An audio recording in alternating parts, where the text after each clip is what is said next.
Les couteaux ont toujours suscité beaucoup d'intérêt, voire même des passions, que ce soit le vulgaire petit couteau de poche pour l'usage de tous les jours, pour l'aventurier en nous, le fameux couteau suisse, ou si vous êtes pêcheur, bien un bon couteau à fileter nos poissons. Mais le choix d'un couteau de chasse ici nécessite quand même une pause et une réflexion. Qu'est-ce que vous voulez faire avec votre couteau de chasse? Lorsque j'analyse, par exemple, les gibiers à fourrure du Québec, que ce soit le petit gibier, fourrure soyeuse, pas vraiment besoin d'un gros couteau, pas besoin d'un couteau qui va garder son tranchant pendant de longues heures. Par contre, si je regarde l'ours, un poil un peu plus long, la bourre de la fourrure un petit peu plus abrasive. Mais les gros gibiers du Québec, chevreuil et orignal, lorsque je regarde les longs poils raides et durs de l'orignal, très abrasifs sur une lame de couteau, je me dis que ça prend un couteau de qualité pour être en mesure de bien éviscérer et d'écorcher mon animal.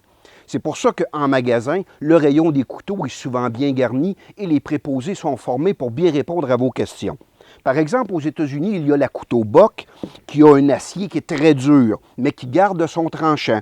Ce qui veut dire que je vais être en mesure, par exemple, d'écorcher mon orignal au complet, toujours avec un bon couteau tranchant. Cependant, lorsqu'il viendra le temps d'affûter ma lame, j'aurai peut-être de la difficulté parce que l'acier est très dur. Le fameux modèle 109, ici, le fameux poignard qui a fait la réputation de Bock, très utile, cependant un peu encombrant à la ceinture parce qu'il est très long.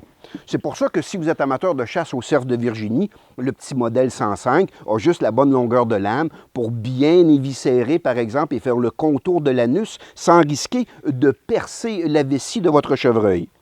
Mais somme toute, Bock s'est démarqué de la compétition grâce à son modèle 110, c'est-à-dire le modèle pliant, qui a un acier de qualité, une lame qui verrouille sur elle-même et qui prend très peu de place à la ceinture. C'est l'outil par excellence pour le chasseur moderne.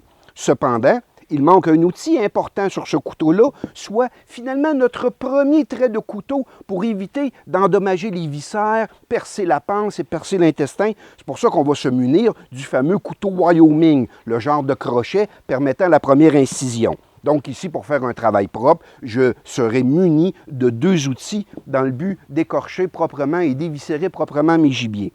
C'est pour ça que d'autres compagnies ici font un peu concurrence, toujours bien présentées dans les présentoirs du magasin La Tulipe. Finalement, la compagnie Outdoor Edge, une bonne lame ici, mais lorsque j'appuie sur un bouton et ce que je fais comme pivoter la lame, ce qu'on appelle le swing blade, j'ai une lame ici en forme de demi-lune, justement pour faire ma première incision. Cependant, je devrais être en mesure ici d'aiguiser régulièrement ma lame pour qu'elle garde son tranchant.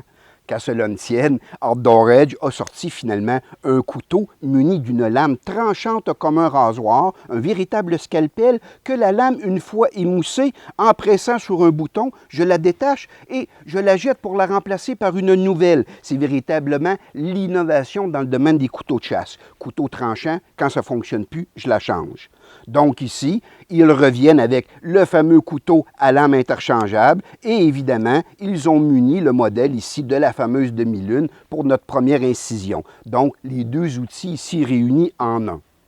Mais n'oubliez pas non plus que dans votre sac à dos, pour bien compléter votre accoutrement de couteau, une bonne hache ici à viande, non pas pour fendre votre bois, mais pour couper le bassin, défaire les os, couper la cage thoracique. Donc, j'ai éviscéré plusieurs caribous à -20 grâce à cet engin-là.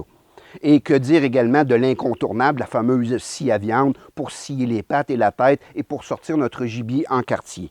Allez voir un de nos conseillers spécialisés en couteaux dans les départements de chasse chez La Tulipe autant à Québec qu'à Lévis pour choisir le bon couteau pour votre prochaine partie de chasse.